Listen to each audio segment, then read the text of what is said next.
ছোটবেলায় যখন ফ্রাইডে আসতো তখন এত বেশি খুশি লাগতো, মনে হতো যে আজকে ঈদের দিন। তো ফ্রাইডেতে তো নর্মালি আমরা একটু ভালো মন্দ খাওয়ার চেষ্টা করি। তো আজকে আমি রান্না করলাম পোলাও আর গরুর মাংসটা আমি আজকে ভিন্ন স্বাদে রান্না করেছি, সেটাও শেয়ার করব। তো হ্যাঁ এভরিওয়ান, সবাইকে আসসালামু আলাইকুম। আশা করি আপনারা সবাই ভালো আছেন, আমিও খুব ভালো আছি। আজকে চলে আসছি আমার নতুন আরেকটি ব্লগ ভিডিও নিয়ে। তো সেই ভিডিও আমি আজকে শেয়ার করব আজকে কি করলাম, ওটা আমি শেয়ার করছি আপনাদের সাথে। আমি যেটা রান্না করলাম, তো প্রথমে আমি নিয়ে নিলাম একটা পাতিলা।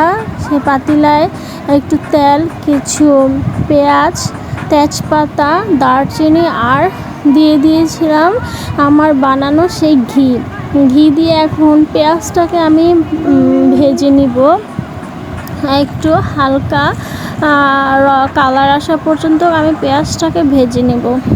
তো দিয়ে দিয়েছিলাম একটু আদা রসুন বাটা। তো আদা রসুন বাটাটা দিয়ে আমি আরেকটু ভালো করে পেঁয়াজটাকে কষাই নিব। আদা রসুনের যে কাঁচা ফ্লেভারটা থাকে ওই ফ্লেভারটা যাওয়া পর্যন্ত। এখন আমি এটার মধ্যে একটু পানি অ্যাড করে নিলাম যেন আদা রসুন আর পেঁয়াজটা পুড়ে না যায়। এখন আমি এটা আদা রসুনটা আর পেঁয়াজটা একটু ভালো করে কষাই নিব। কষিয়ে দেন আমি ধুয়ে রাখা চাউলটা ছিল পোলাওয়ের চাউল, আমি ভিজিয়ে রেখেছিলাম প্রায় 10 মিনিটের মতো। ভিজিয়ে রেখে ওই পোলাও চালটা এখন দিয়ে দিলাম। পোলাও চালটা দিয়ে আমি পোলাও চালটা ভালো করে ভেজে নেব। পোলাও চালটা যত বেশি ভেজে নেবেন পোলাওটা তত খেতে মজা হবে আর এই অনেক বেশি ঝরঝরা হবে।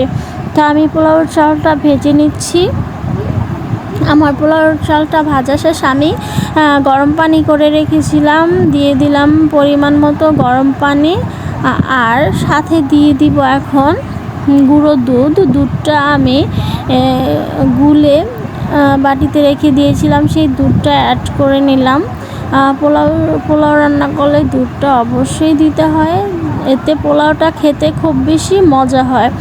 আর সাথে দিয়ে দিলাম একটু লেবুর রসটা দিলে পোলাওটা অনেক বেশি ঝরঝরে হয়।